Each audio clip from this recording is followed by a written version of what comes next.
बहुत बहुत स्वागत है दर्शकों। आज़ादी का अमृत महोत्सव हम सभी मना रहे हैं और आप सभी को इसकी हम बहुत बहुत शुभकामनाएं देते हैं, बधाई देते हैं। और आज का यह दिन जो है निश्चित रूप से सभी लोग जो है इसकी आज़ादी के पर्व को मनाते हैं, हर साल ही मनाते हैं और कई सालों से मनाते चले जा रहे हैं। 1947 के बाद से लगातार हर साल जो है हर व्यक्ति अपने अपने सामर्थ्य के अनुसार अपने अपने तरीके से इस आज़ादी के पर्व को मनाता है। और जिनके घर होते हैं वो अपने घरों पे झंडा लगाते रहे हैं, हमेशा से लगाते रहे हैं।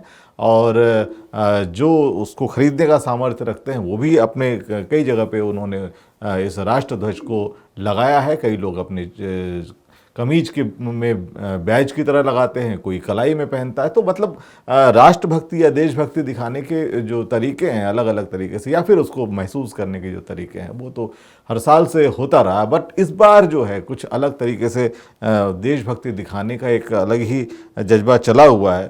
तो किसी एक शायर ने कहा कि तमाशा ये 4 दिन का नहीं, तमाशा ये 4 दिन का नहीं, वतन से मोहब्बत हमें पैदाइशी है। मतलब हम तो जब से पैदा हुए तब से हमें इस वतन से मोहब्बत है, ये बात कही गई है। और वाकई ये बात सचमुच में दिल की बात है कि दिखाने की ज़रूरत नहीं है, दिल में है। कई लोगों ने घर के अंदर फहरा रखा है तिरंगा और कई सालों से फहराते चले आ रहे हैं। बट इस बार जो है तिरंगे को लेकर, खासतौर से राष्ट्रध्वज को लेकर जिस तरह से लोगों के बीच में एक उत्साह है, ये देखते बनता है। लेकिन कहीं कहीं पर जो है एक ज़बरदस्ती भी नज़र आई है और उसको लेके बहुत सारे सवाल भी उठे हैं। तो चलिए हम आज इस पर बात करेंगे। लेकिन इसके साथ साथ में तिरंगे को लहराने के, राष्ट्रध्वज को फहराने के ठीक एक दिन पहले कुछ ऐसी घटनाएं भी हुई हैं कि हमें ये सोचना पड़ता है कि वाकई क्या हम आज़ाद हो गए हैं, या एक बात जो अन्ना भाऊ साठे ने कही थी बहुत पहले कि ये आज़ादी झूठी है, देश की जनता भूखी है। तो क्या ये स्थिति अभी भी बदली है? क्योंकि डॉक्टर बाबा साहब अम्बेडकर ने बहुत पहले अछूतों के अधिकारों को लेकर जब वो संघर्ष कर रहे थे, उस वक्त उन्होंने पानी पीने के अधिकार को या पानी छूने के अधिकार को लेकर भी एक बड़ा संघर्ष किया था। और उनको ऐसी स्थिति का सामना करना पड़ा था जब वो ऑफिस में पहली बार जाते हैं और वहाँ पर उन्हें मटके से पानी पीने नहीं दिया जाता, और उसमें वो शुद्धिकरण का मंत्र वो पढ़कर बताते हैं कि किस तरह से आप शुद्ध कर सकते हैं। ये स्थितियाँ अभी भी अगर हैं तो क्या हम वाकई आज़ाद हैं? इस पर हम बात करेंगे। हमारे साथ डॉक्टर सुनील कुमार सुमन हैं जो कि वर्धा हिंदी विश्वविद्यालय में आप पदस्थ हैं। साथ ही इस वक्त हमारे साथ राजस्थान से भंवर मेघवंशी जी हैं जो कि वरिष्ठ पत्रकार हैं और काफ़ी अच्छे लेखक हैं। आप सभी जानते हैं इन्हें, परिचित हैं आप सभी। बहुत बहुत स्वागत है आप दोनों का इस कार्यक्रम में। जी, इस कार्यक्रम में सबसे पहले भंवर जी मैं आपकी तरफ जाना चाहूँगा, क्योंकि राजस्थान की घटना है जालौर में। ये एक बहुत ही अजीब सी घटना हुई है कि आज के समय में भी जो है आज़ादी के अमृत महोत्सव को जब हम मनाने जा रहे हैं, जिस वक्त हम मना रहे हैं, इस वक्त भी ऐसी एक घटना होती है जिससे देश जो है, तमाम लोग जो हैं वो शर्म से पानी पानी हो जाते हैं।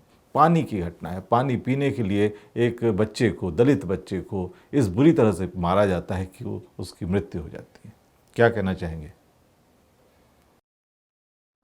मैं ये सोचता हूँ कि पानी का जो संघर्ष है, हम्म, पानी तक दलितों की जो पहुंच का मामला है, जी ये बहुत पुराना संघर्ष है।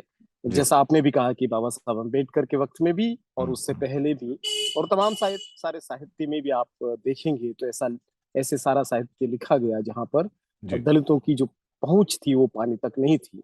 इसी राजस्थान में 2002 में चकवाड़ा में पानी के तालाब पर नहाने के लिए जी। एक इतना बड़ा संघर्ष हुआ जहां पर हवाई फायर करने पड़े और लाखों की तादाद में लोग आकर के वहां पर खड़े हुए और हम्म, उन्होंने कहा कि हम दलितों को पानी नहीं पीने देंगे, या जी उनको उनका जो पानी पानी तक पहुंचने का जो अधिकार है जी। वो नहीं है।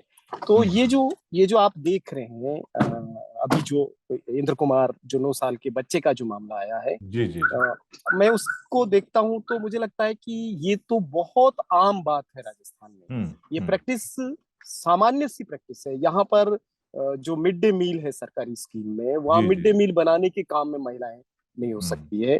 और नरेगा में पानी पिलाने का जो काम मजदूर करते हैं, वो पानी पिलाने के काम में दलित महिलाएं या दलित पुरुष जो श्रमिक हैं वो नियोजित नहीं किए जाते हैं। जी और किसी भी सरकारी स्कूल में या और जगहों पे जहां पर उनको पानी पिलाने या खाना बनाने का काम अगर दलितों को करना है तो उनको हम्म नहीं करने दिया जाता है।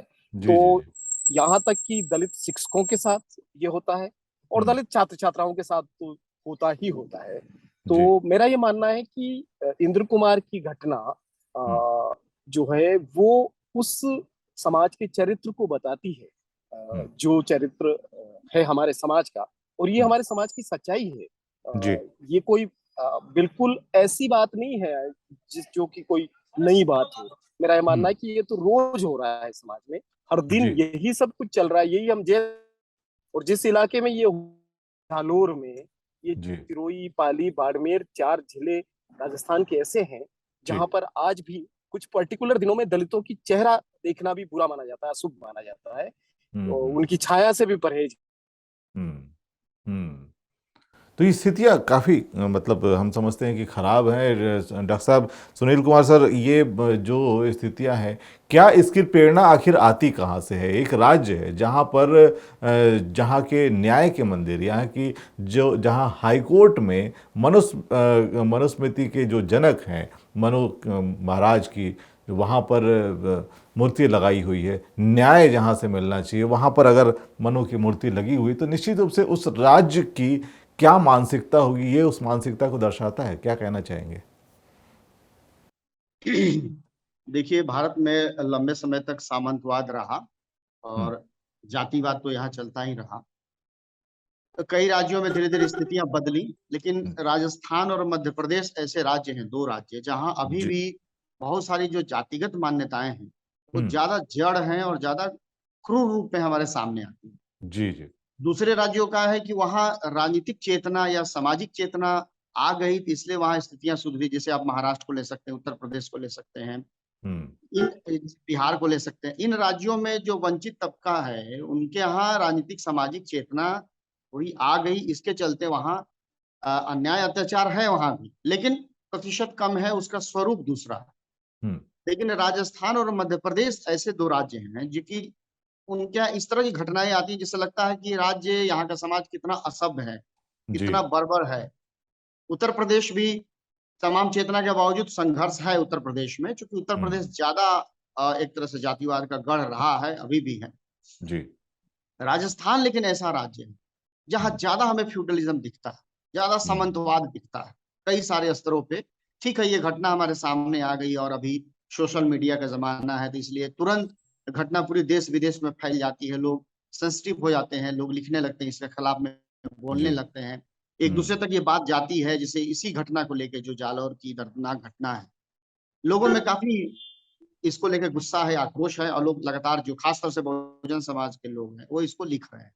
हम्म इसका कारण मैं मानता हूं कि, जबकि मैं ये हमेशा इस बात को कहता हूं कि सामाजिक जड़ता, सामाजिक असमानता या जो हम्म जातिगत समस्या है, वो जी तब तक दूर नहीं होगी जब तक बाबा साहब अम्बेडकर, वो तमाम सारे जो बहुजन महापुरुष हैं, उनके विचार नहीं पहुंचेंगे। हम्म राजस्थान इस मामले में, राजस्थान की स्थिति दुखद है। भंवर जी इस जुड़े हुए हैं हमारे साथ, जो खुद लगातार काम कर रहे हैं और इस बात को महसूस कर रहे होंगे कि जिस स्तर पे गांव गांव तक या पढ़े लिखे लोगों तक बाबा साहब अम्बेडकर मैं कह रहा हूं तो सारे बहुजन महापुरुष में समाहित है, मैं उनको अलग करके नहीं, चाहे वो बुद्ध हो, चाहे वो आदिवासी महानायक हो, चाहे वो ज्योतिबा फुले हो, ये सारे लोग बाबा साहब अम्बेडकर की वैचारिकी में समाये हुए हैं, इसलिए मैं जी जी उनका नाम ले रहा हूँ। हम्म जिस स्तर पे वहां पहुंचना चाहिए नहीं पहुंचा, यहाँ तक कि जो पढ़े लिखे लोग हैं उनमें भी वो चेतना का स्तर नहीं है।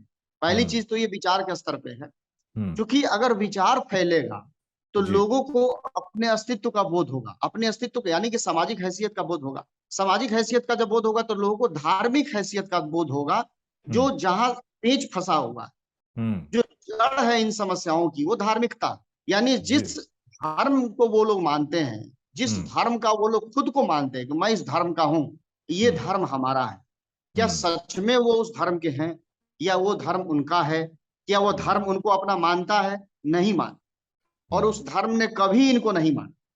तो हम्म बाबा साहब अम्बेडकर ने जो विकल्प हमारे सामने दिया, वो विकल्प जब तक नहीं जाएंगे लोगों तक, तब तक वो चेतना का स्तर नहीं है।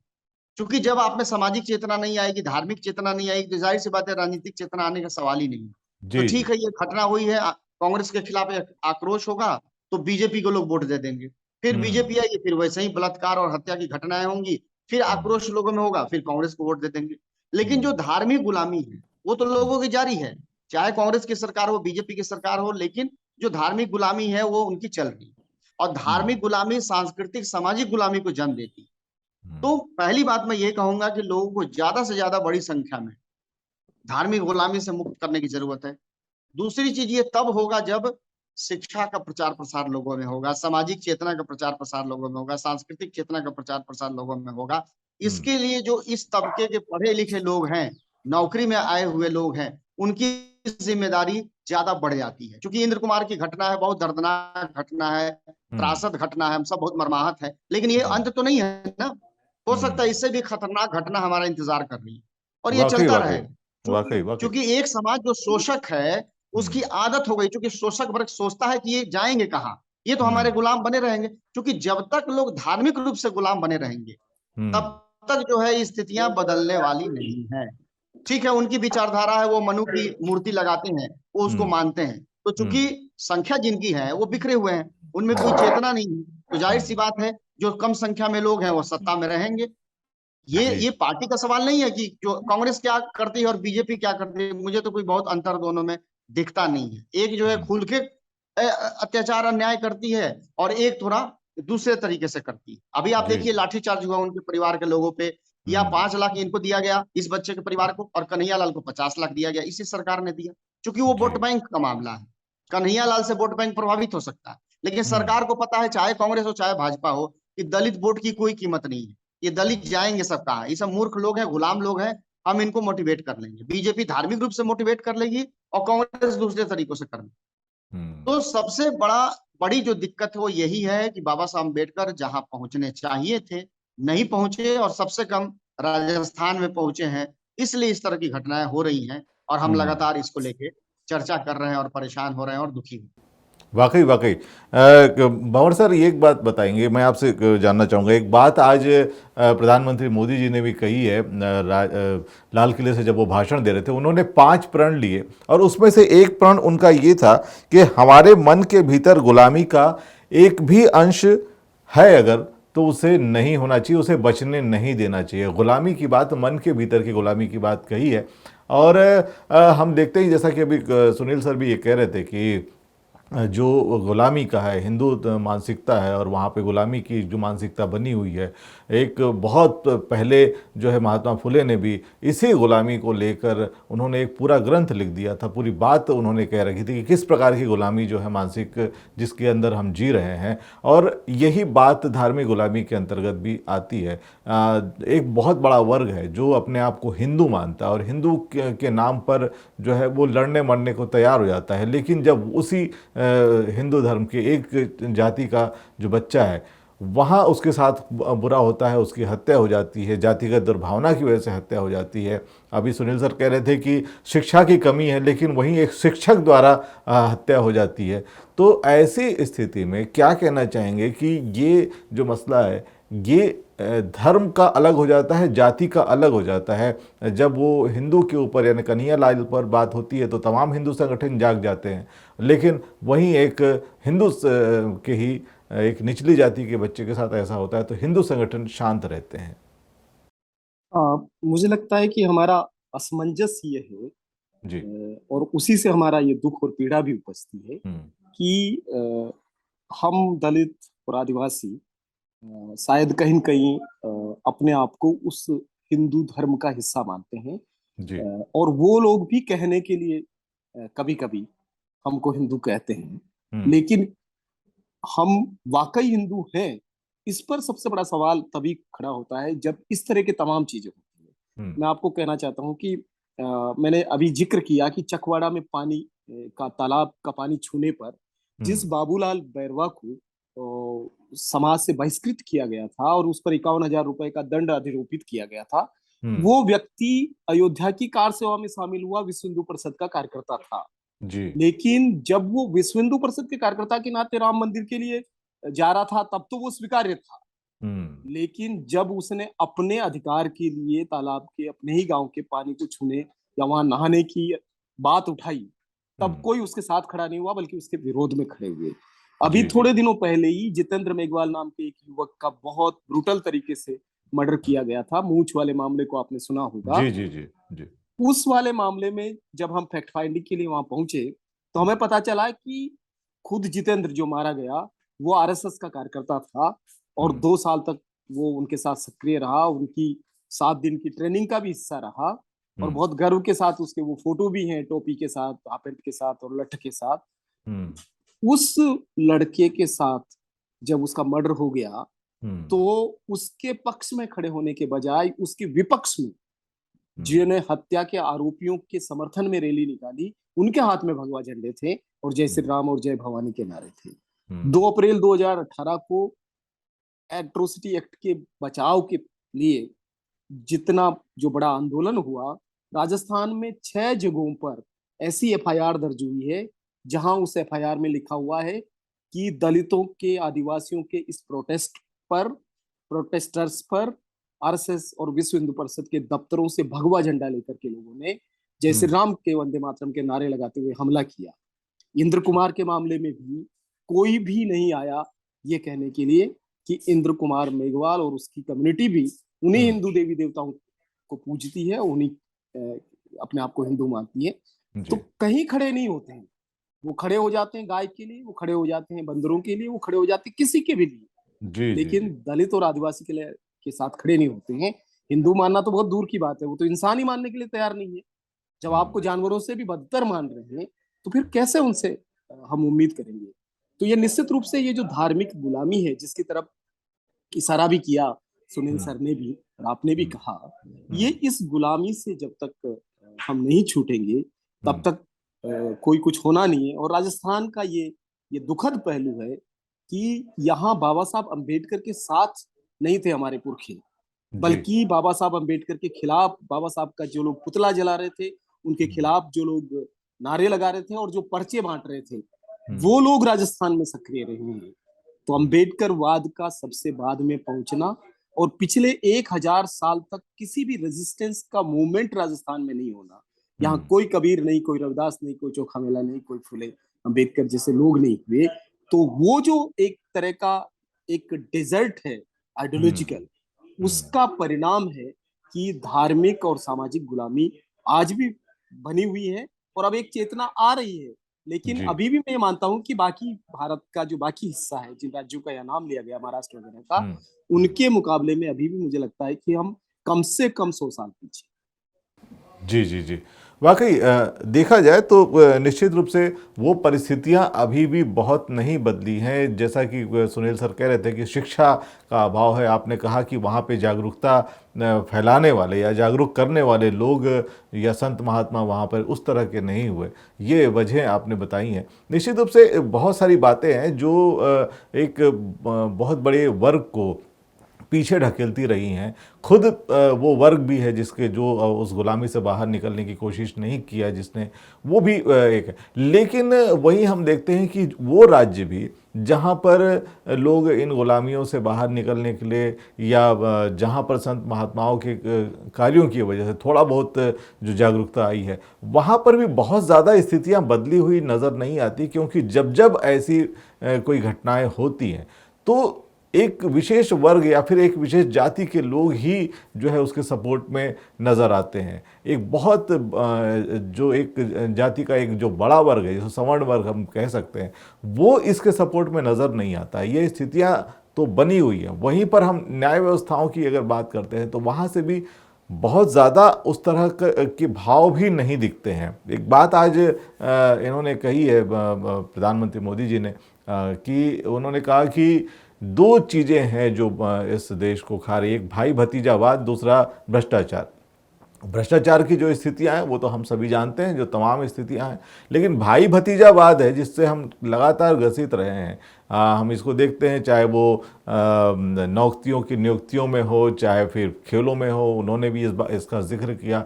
साथ ही एक न्यायपालिका जिसका उन्होंने जिक्र नहीं किया, कोलेजियम की वजह से जो न्याय व्यवस्था जिस तरह से चरमराई है और वहाँ पे भाई भतीजावाद जिस तरह से हावी हुआ है, उसकी बात उन्होंने नहीं कही है। लेकिन ये कितना प्रभावित करता है इन तमाम स्थितियों के लिए, दलितों की स्थितियों के लिए? सुनील जी। जो भाई भतीजा का जहां तक बात है, जो सत्ता में रहेगा, पावर में रहेगा, वही भाई भतीजावाद कर सकता है। जी। देश का जो वंचित तबका है, हम्म। वो थोड़ा बहुत पढ़ लिख कर थोड़ी बहुत नौकरी में आया है, सच्चाई यही है। लेकिन वो प्रभावित करने की स्थिति में नहीं, वो पावर में जो है, वो पावर गेम में शामिल नहीं, उसकी वो स्थिति नहीं।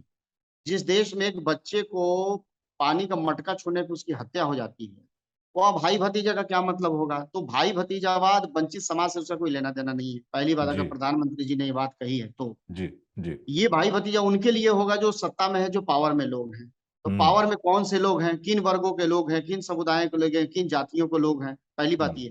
दूसरी बहुत महत्वपूर्ण बात आपने कही, ये न्यायपालिका की जो बात की आपने, कॉलेजियम सिस्टम।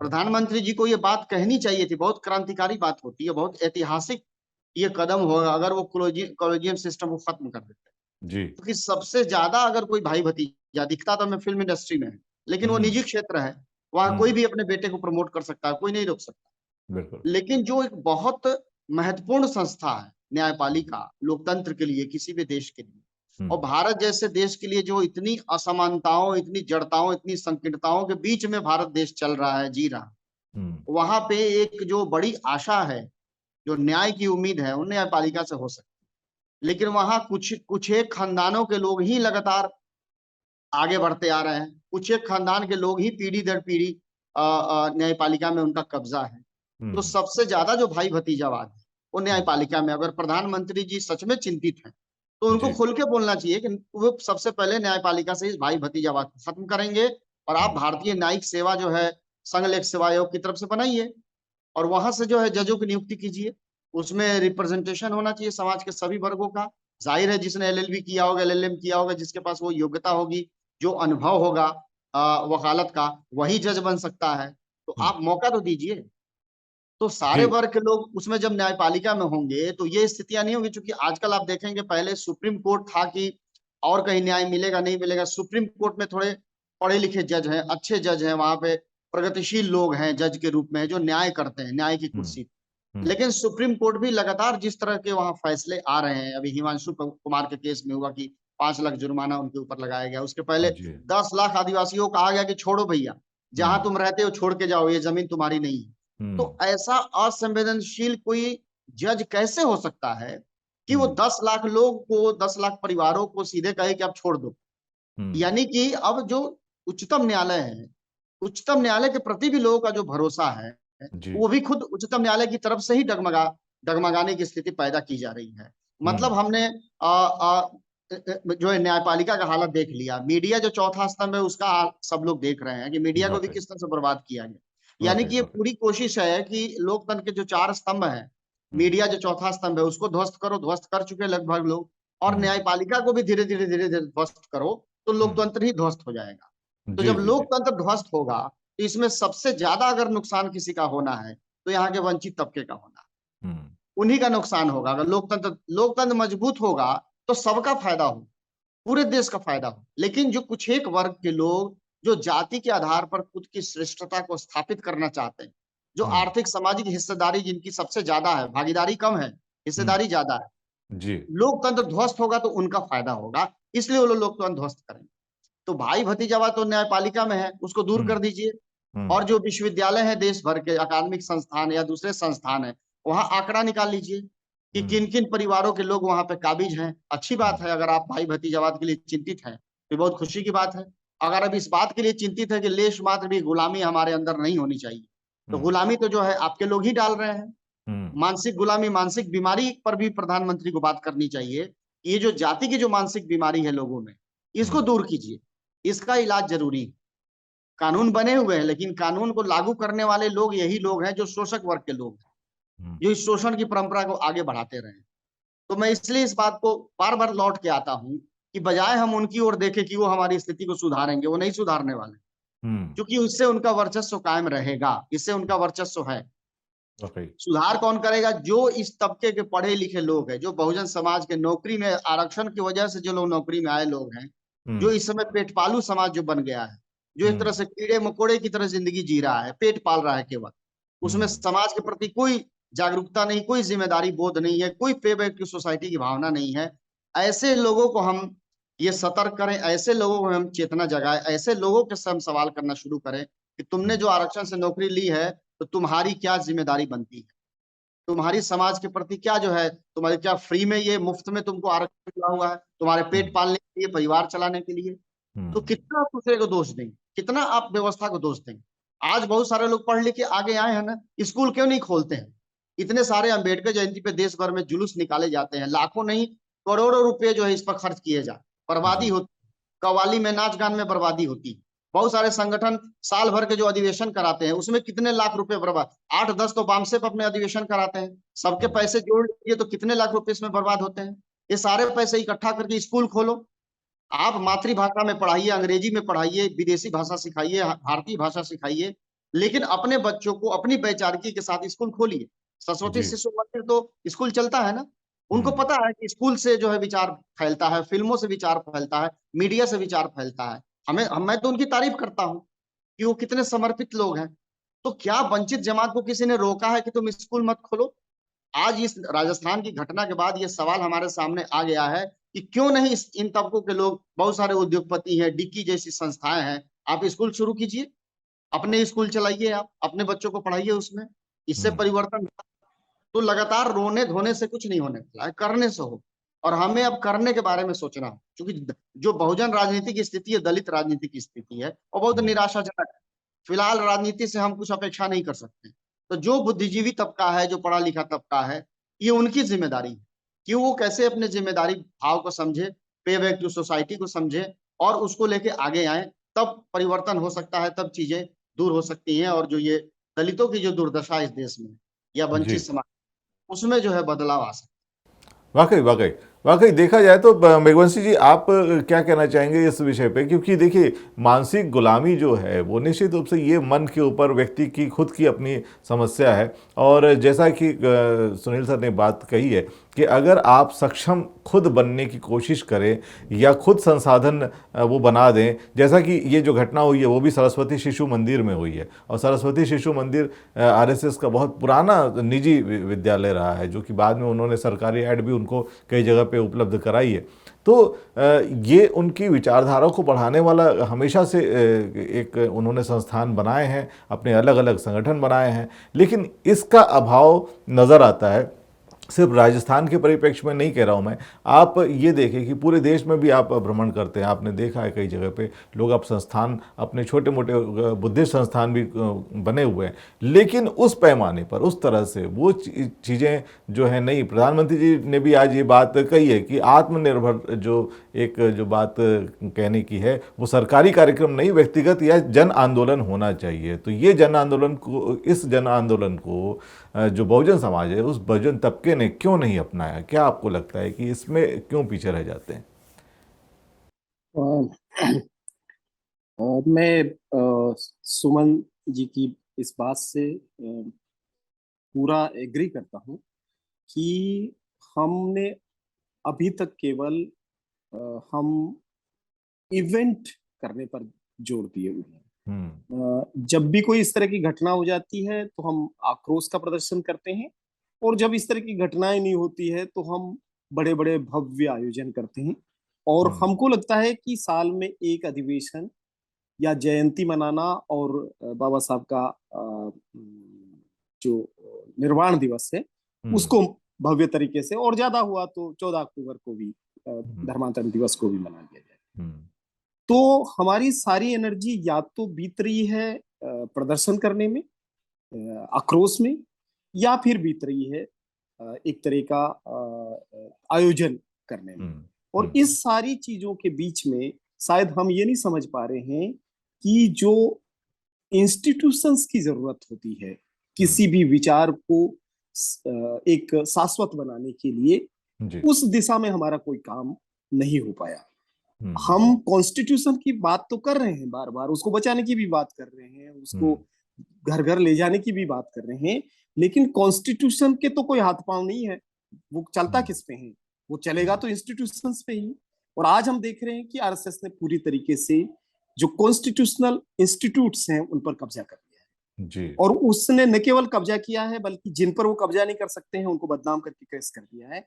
और उन्होंने अपने भी बहुत सारे इंस्टीट्यूट डेवलप किए हैं।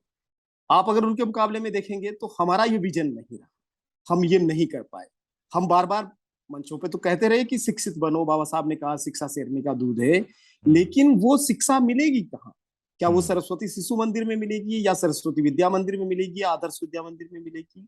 कहाँ मिलेगी? तो ये बहुत आवश्यक है। शायद हमको अभी ठहर करके ये सोचने की जरूरत है कि हम क्या इंस्टीट्यूट बना सकते हैं। डिक्की जैसी संस्था क्या कोई बड़ा बैंक या बैंकिंग सिस्टम ला सकती है क्या? हमारे इतने लोग तो शिक्षा में हैं, वो चाहें तो प्राथमिक शाला से लगा करके यूनिवर्सिटी तक कुछ भी बना सकते हैं। कोई रोक रहा है क्या उनको?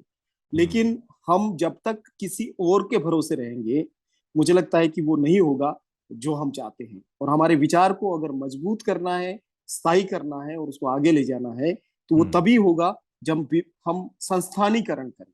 तो ये वक्त है शायद हमारा इंस्टीट्यूशनलाइज करने का सब चीजों को, और उस दिशा में बहुत छोटे प्रयास हो रहे हैं। हमारी जितनी बड़ी आबादी और जितनी बड़ी जरूरतें हैं उसके मुकाबले में ये बहुत ही कम हो रहा है। खैर, आत्मनिर्भर और ये सब बातें जो प्रधानमंत्री जी कहते रहते हैं, मुझे नहीं लगता है कि प्रधानमंत्री जी की किसी भी बात को बहुत गंभीरता से लिए जाने की जरूरत है। वो जिस गुलामी की तरफ इशारा भी कर रहे हैं, वो खुद अपने भीतर जाके के देखें कि वो कौन सी मानसिक गुलामी में अभी ग्रसित है, या वो जिस तबके से आने का बात कहते हैं वो तबका पूरा का पूरा कहाँ सांप्रदायिकता की और इस धार्मिक गुलामी में फंसा हुआ है।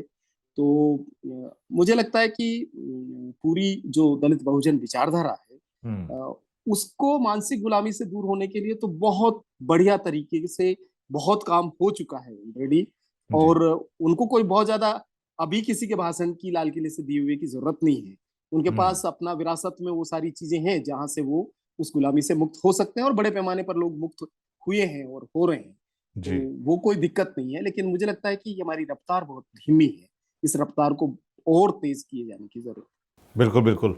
और अंत में आप दोनों से एक एक टिप्पणी चाहूँगा कि आज़ादी का ये अमृत महोत्सव है, और एक एक मिनट की टिप्पणी आप करें कि आपको क्या लगता है कि अमृत महोत्सव है या आज़ादी का अमृत महोत्सव है? क्या कहना चाहेंगे सुनील सर? जी, सच्चाई तो है कि आजादी को 75 साल हो गए हैं, लेकिन ये मुझे लगता है चुनौती का महोत्सव है, खासकर से जो वंचित समाज है उसके लिए, कि वो सोचे कि वो कहाँ था, कहाँ तक आया है, किन कारणों से उसकी गुलामी रही और किन कारणों से अभी भी वो किसी न किसी तरह से गुलाम है। उसमें एक बड़ा कारण धार्मिक गुलामी का है, और धार्मिक गुलामी ही राजनीतिक ताकत है दूसरे लोगों की, इसको समझना पड़ेगा। जब तक धार्मिक गुलामी बहुसंख्यक तबके में रहेगी, तब तक अल्पसंख्यक तबका जो है उन्हीं की धार्मिक गुलामी से राजनीतिक सत्ता को प्राप्त करता रहेगा और इन्हीं की दुर्दशा करता रहेगा। तो ये जो आजादी है, ठीक है, लोकतंत्र के प्रति हमारा सम्मान है, संविधान के प्रति हमारा सम्मान है, और हम इनको लगातार मजबूत करने का काम करेंगे, संविधान को मजबूत बनाने का काम करेंगे। देश को जितना ज्यादा लोकतांत्रिक बनाने के लिए हम काम कर सकते हैं वो लगातार करते रहेंगे। और जो इन तबकों के लोग हैं उन सबको कमर कस के आगे आना पड़ेगा, बजाय इसके कि हम किसी को दोष दें क्या दे। सच्चाई तो यही है कि बहुत सारे लोग भूखे हैं, बहुत सारे लोग के पास घर नहीं है, बहुत सारे लोग की स्थिति ठीक नहीं है, और जातिवाद की जड़ें इतनी अभी भी गहरी हैं कि जहां बच्चे तक को ये लोग नहीं छोड़ पा रहे हैं। इससे बड़ी शर्मनाक स्थिति और त्रासद स्थिति और क्या हो सकती है। तो बड़ी बड़ी बातें न करके हम लोग लगातार काम करें, जैसे मेघवंशी साहब ने कहा, वो भी लगातार राजस्थान में काम कर रहे हैं। जो भी जिस भी लेवल पे हो, चेतना फैलाने का काम लोकतांत्रिक तरीके से, संवैधानिक तरीके से करता रहे, तब समाज में परिवर्तन होगा। और लोग धार्मिक गुलामी से जब मुक्त होना शुरू करेंगे, असली क्रांति तभी शुरू होगी भारत में। जो बाबा साहब ने सबसे अंतिम जो क्रांति की थी, उसी क्रांति को सबसे ज्यादा फैलाने की जरूरत है। वही बहुत सारी मुक्ति का, बहुत सारे हमारे विकास का, प्रगति का रास्ता खोले। बिल्कुल बिल्कुल। मतलब जहां उन्होंने लाकर छोड़ा था वहीं से आगे बढ़ने की जरूरत है, कहना यही, आप यही कहना चाह रहे हैं। मेघवंशी जी क्या कहना चाहेंगे, अंतिम टिप्पणी आपकी? सुधीर जी, मैं ये तो नहीं कहता है कि आजादी एकदम झूठी है या ये तथाकथित है, या इससे हमें कुछ भी हासिल नहीं हुआ। जी। मेरा विचार वैसा नहीं है। पर मैं ये मानता हूं कि ये एक राजनीतिक आजादी है और बहुत छोटा सा हिस्सा या छोटा सा स्वाद इस स्वतंत्रता का हमने अभी चखा है। जी। लेकिन ये जो हमारी सामाजिक, सांस्कृतिक, धार्मिक और आर्थिक गुलामी है, वो अभी तक बरकरार है। और जब तक वो बरकरार है, जब तक हम उससे मुक्त नहीं हो जाते, तब जी। तक ये मुक्ति नहीं है। ये अभी केवल आजादी का एक छोटा सा हिस्सा जी। हमारे हाथ में आया या हमने अभी दूर से देखा है। तो असली आजादी हमें लानी है। और असली आजादी लाने के लिए जो कुछ भी आजादी हासिल हुई है, उस आजादी को नकारने की जरूरत नहीं है। उसके स्वीकारते हुए हमें आगे बढ़ना है और हमें ये करना है, हमें ये पहचानना है कि हम कहाँ कहाँ गुलामी में हैं और जी। हमको अब कहाँ से आजाद होना है। तो अभी बहुत सारा काम करने की जरूरत है। अभी तो हम बहुत कम चले हैं, या मुझे लगता है कि अभी तो हमारा कारवां रवाना हुआ है जी। और जी। हमारी जी। मंजिल जो है अभी वो काफी दूर है। वाकई वाकई। तो देखा जाए तो आज़ादी की जब भी बात होगी तो वो शुरुआत में ही हम जैसे जाते हैं कि जब आज़ादी का आंदोलन जिस वक्त चल रहा था, जिसमें एक तरफ गांधी जी थे, तिलक थे, नेहरू थे, तमाम लोग जो नेता थे वो काम कर रहे थे अंग्रेज़ों से आज़ादी के आंदोलन के लिए। वही दूसरी तरफ काम कर रहे थे डॉक्टर बाबा साहब अम्बेडकर, उसके पहले महात्मा फुले और शाहू जी महाराज, और उसके साथ साथ में पेरियार और तमाम सारे लोग जो हैं, ये सब भी एक आज़ादी के आंदोलन के लिए संघर्ष कर रहे थे। वो दोनों आज़ादी के जो आंदोलन है वो निश्चित रूप से पैरेलल हमेशा चलते रहेंगे। मुझे लगता है कि आज भी वो स्थिति बनी हुई है और आज भी ये दो प्रकार की, एक राजनीतिक आज़ादी तो है ही, लेकिन अब स्थितियाँ बहुजन समाज के लिए दोनों ही हैं कि राजनीतिक आज़ादी को साथ में मिलाकर आपको आपके सामाजिक आंदोलन के साथ में उसको जोड़ते हुए आगे बढ़ने की ज़रूरत होगी। मुझे लगता है कि शायद आज वो परिस्थितियाँ न बने जो परिस्थितियाँ जो बहुत साल पहले थी, लेकिन बहुत ज़्यादा बदला है ये भी हम ना मान ले कि हम बहुत ज़्यादा बदल चुके हैं। बहुत सारे हिस्से हैं, बहुत सारा क्षेत्र है जहाँ पर अभी काम बाकी है, जैसा कि राजस्थान है, और तमाम बहुत सारे हिस्से हैं जहाँ अभी काम बाकी है। और जहाँ बाबा साहब ने इस कारवां को छोड़ा था, उन्होंने खुद कहा था कि जहाँ मैंने छोड़ा है अगर वहाँ से आगे ले जा सकते हो तो ले जाना, वरना उसको वहीं छोड़ देना। तो आज की स्थितियाँ, जैसा कि सुमन जी ने कहा कि वहाँ से आगे बढ़ने की ज़रूरत है जहाँ उन्होंने अंतिम जो धम्म क्रांति की थी, और वहाँ से अगर हम आगे बढ़ते हैं तो निश्चित रूप से तमाम मानसिक गुलामियों को, तमाम उन परिस्थितियों को हम छोड़ सकते हैं जिनकी वजह से नीचे देखने की ज़रूरत पड़ती है, जिनकी वजह से शर्मिंदा होना पड़ता है, जिनकी वजह से ऐसी घटनाएं होती हैं हमेशा से। और इस तरह से अगर आगे बढ़ेंगे तो निश्चित रूप से वो परिस्थितियाँ पैदा होंगी। और राजस्थान जैसे पिछड़े इलाके में जहाँ पर ये अशिक्षा की वजह से या शायद जागरूकता की कमी की वजह से जो घटनाएं होती हैं, इन घटनाओं में कहीं ना कहीं थोड़ी बहुत कमी तो आएगी, जैसा कि महाराष्ट्र में हो चुका है। बहुत बहुत धन्यवाद, आप दोनों इस कार्यक्रम में आपने अपनी बातें रखी और शामिल हुए।